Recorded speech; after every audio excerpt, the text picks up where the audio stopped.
Hello, welcome to the channel. Thanks for joining me. Today we're going to take a look at a flip clock. It's actually a radio alarm clock from the 1970s.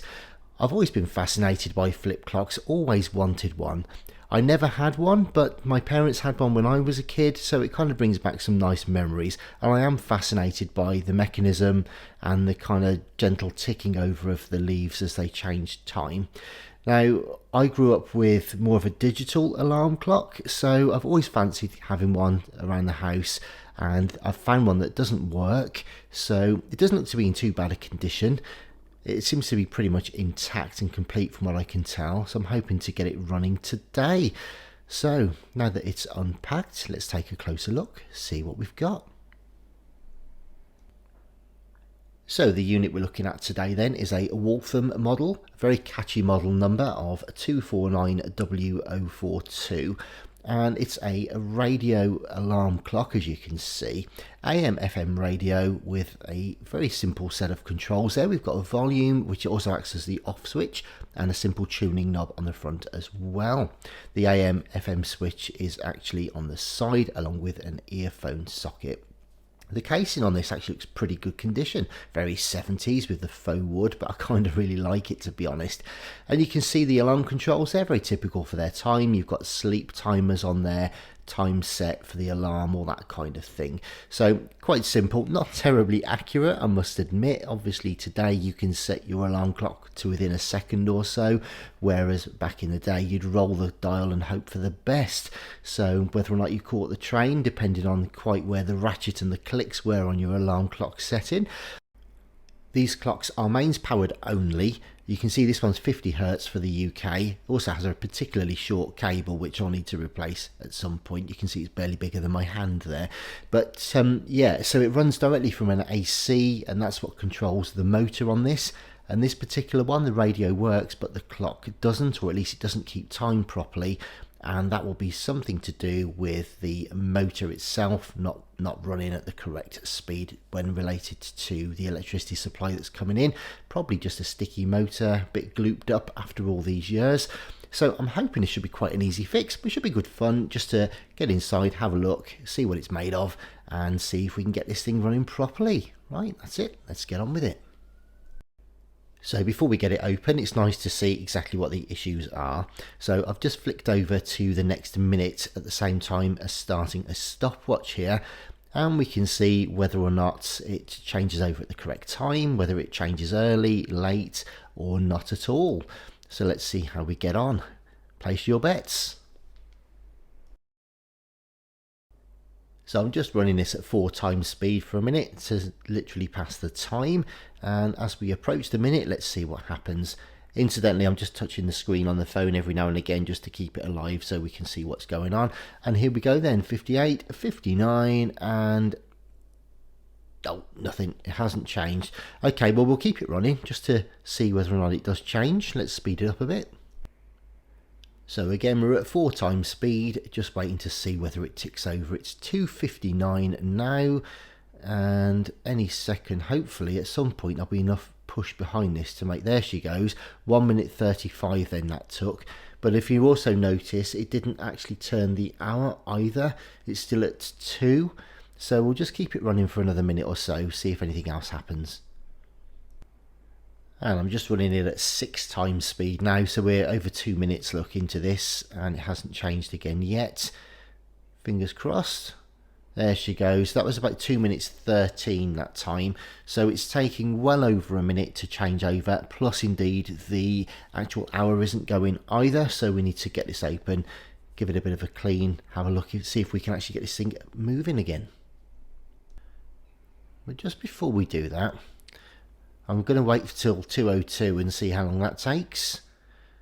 Yeah, 2:38, so it's actually all over the place. Sometimes it's early, sometimes it's late. Let's get on with it then.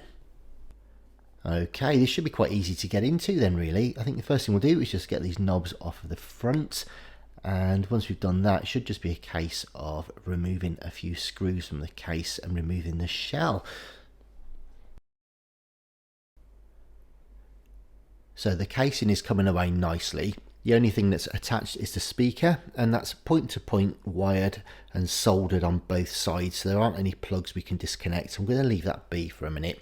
You can see the fairly traditional AM FM board there with the ferrite rod antenna, trimmer pots, IF stages and all that usual kind of stuff there, and a quick look at the mechanism as well. So first thing I want to do here is just kind of spin it up a little bit, see if something's perhaps stuck or see if there's anything obvious as to why the minutes and the hours are out of sync, and just to see maybe if the leaves themselves are stuck or there's any damage or anything like that. So I'm just taking a little minute here just to spin everything through and just see if we can actually see anything obvious. So far though, I can't see anything that's immediately crazy, and I'm just, what I'm do here is keep running it through the hour and just stopping and being careful to see whether or not it changes the hour manually. And what I've found is if I spun it fairly, not vigorously, but you know, with a little bit of oomph, sometimes it would flip the hour and sometimes it wouldn't. It was kind of hit and miss, and there was nothing kind of binary about it, as you can imagine for an old analog unit. It was very much just kind of hit and miss. So I think I'm going to start with oiling the motor actually, because once we've got what we think is a fairly regular and smooth power supply to the unit, we might be in a better position to judge what's actually happening to it.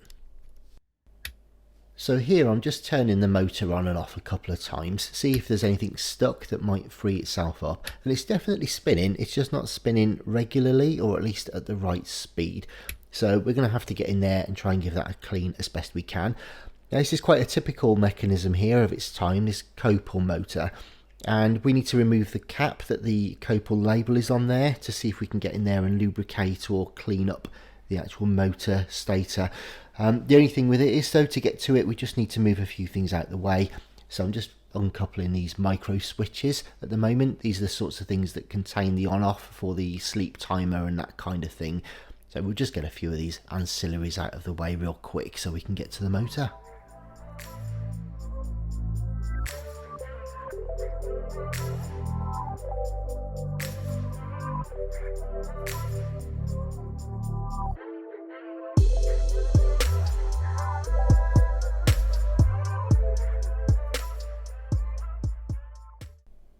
And the motor cover was held on by some 7/32 nuts here, so got the nuts and washers away, and we can just gently remove the little cap. It's only a bit of pressed aluminium, so we just need to be a bit careful with it.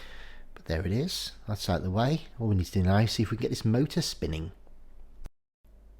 And here I've just marked a few little dots on the stator here just to see if we can keep a track on how fast it's running.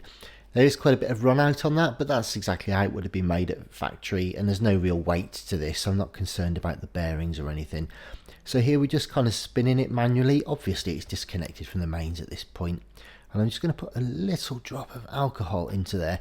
Now there will be people screaming at me saying you shouldn't put alcohol, you shouldn't put any solvents inside there because the magnets are held in by adhesive and the alcohol will dissolve the adhesive and what have you. Other people would say, you know, use a lubricant like WD-40, and others would say no, you shouldn't do that because it becomes sticky and clogs it all up.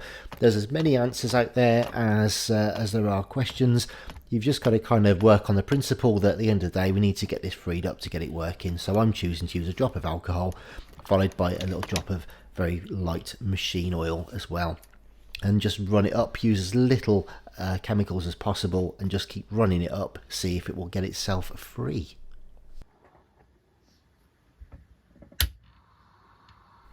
And that's exactly what I'm doing here. Just switched it on and I'm going to leave her running for a little while just to see if we can get some stability, work some of that cleaner and fresh oil into the motor.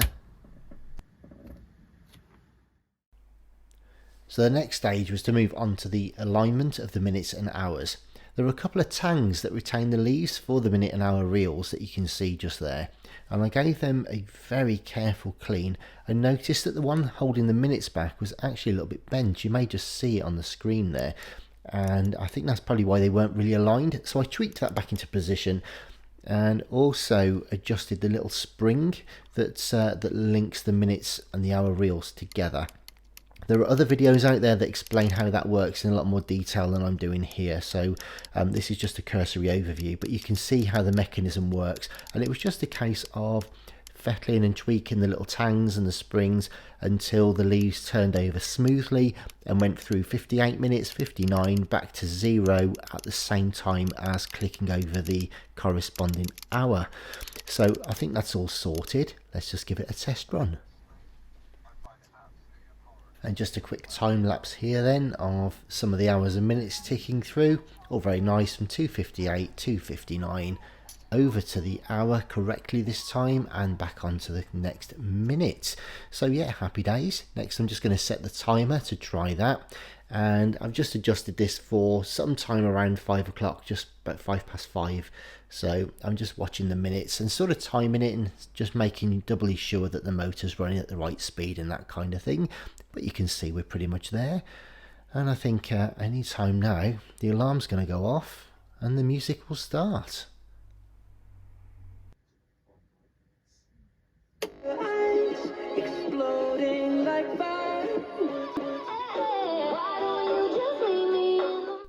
So here it is then, the 1970s Waltham radio alarm flip clock. I just love it. I think it's fantastic. Not too much to do to it today, very simple, nice quick fun little video, but I think we caught this one just in time, pardon the pun, because these motors can be a bit more tricky once they are properly gummed up. I managed to get hold of this one whilst it was still marginal and kind of worked.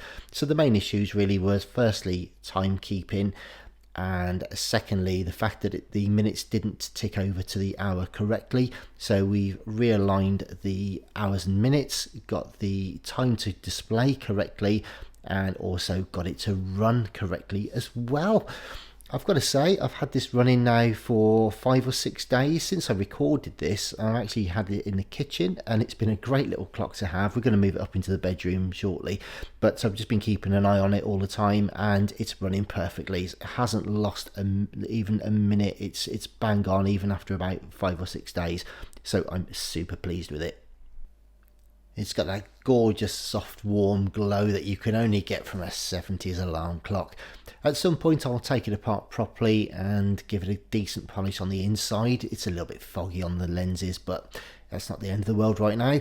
Overall it's working though, and that's what counts. So thanks very much indeed for watching. Hope you enjoyed the video. Please do check out the channel. Do subscribe if you haven't already. Hit the like and share button and hit the notifications button as well. Let's go the whole hog, and let's see if we can grow this channel and spread the love. Thanks again. You take care. I'll see you soon. All the best for now. Bye bye.